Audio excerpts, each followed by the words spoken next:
Сәлем достар, сіздермен бірге тек қана пайдалы арнасы. Бүгінгі пайдалы ақпаратымның тақырыбы қызылша жайында болмақ. Қызылшаның адам денсаулығына пайдасы. Қызылша дәрумендерге бай, өте пайдалы көкөніс. Құрамындағы бетайн артық салмақтан арылуға көмектеседі. Қызылшаны шикілейде, пісіріп те жеуге болады.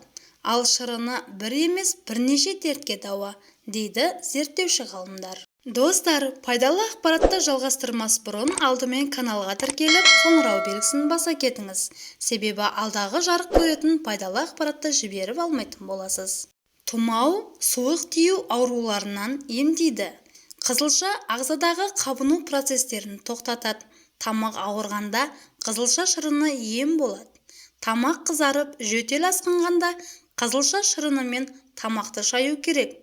Мұрын бітеліп, гайморит мазалағанда қызылша шырынынан 5-6 тамшы тамызады. Қанды көбейтеді. Қан құрамында гемоглобин төмендегенде қызылшаны көбірек тұтынған жөн. Бұл көкөністен неше түрлі салат жасауға болады. Қанды көбейту үшін 1 стакан қызылша шырыны мен 1 ас қасық табиғи таза балды араластырып, күніне 3 рет ішесіз. Сондай-ақ жоғары қан қысымына шипа болады. Қызылшадағы табиғи нитраттар қан тамырларын кеңейтіп, артериялық қысымды төмендетеді. Бауыр мен асқазанның жұмысын жеңілдетеді.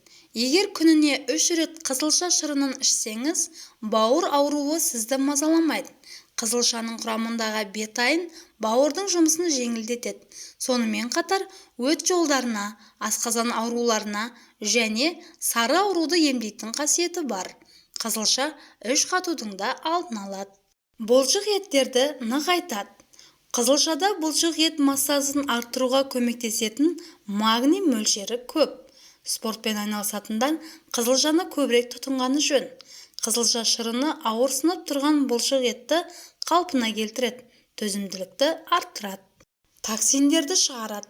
Қызылшада пектин көп. Олар адам ағзасын радиация мен ауыр металдардан қорғайды. Холестериндерді шығарады. Адам терісі тазарып, сұлулығы арта түседі. Ағза шлактардан арылып, сауыға түседі. Адам жасушалары жаңарады. Бұл өз кезегінде онкологиялық аурулардың алдын алады. Қан қысымы.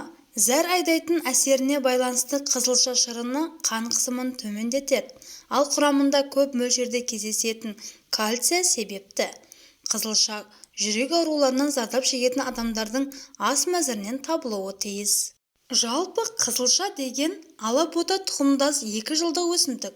Ол орташа суыққа ғана төзімді, әртүрлі пішінді болады. Қызылша тағам үшін де, ем үшін де өте пайдалы. Аурудан тез айығу үшін ежелгі грек дәрігерлері қызылша шырынын ұсынған. Ол асқазан ішек ауруларына, әсіресе үш қатқан кезде ем ретінде қолданылады. Аш қарынға 100-200 грамм қызылша жеген жөн. Тамыр жемісінің түсі қою қызыл болғаны пайдалы. Белоктарды ажыратып бойға сіңіреді де зат алмасуға жақсы әсер етеді. Оның бойындағы холин бауырдың қызметін күшейтеді. Сондай-ақ бауыр мен өт жолдары және қан аздық ауруының алдын алып, шипа бола алады. Қызылшаны Аполлон құдайына құрбандыққа шалған ежелгі гректер оны өте жоғары бағалаған. Алғашқыда асқа тек қызылша жапырақтарын қолданған. Қызылшаның өзі улы көкөніс саналған көрінеді. 14 ғасырда қызылшаны солтүстік Еуропада да өсіре бастады. Қызылшаның құрамында көмірсулар, жасұнық, калий, фосфор, кальций, магний, темір, мырыш, А дәрумендерінің негізі С, В1, В6, Е дәрумендері, фолий қышқылы бар. Жинап алған бойда пісірген қызылшаның емдік қасиеті мол. Қызылша көп қайнатуды қажет етеді. 2-3 сағаттай. Оны тез пісіру үшін 1 сағат қайнатылған оттан алып, суын төгеді де 10 минут үстіне суық су ағызып қояды. Ал салат немесе винегрет жасау үшін оны щеткамен тазартып, суық сумен жуып, қабығымен қайнатады. Қайнатқан кезде қызыл түсін жоймас үшін суға құмшекер салуға болады. Міне достар, бүгінгі пайдалы ақпаратым осымен тәмам.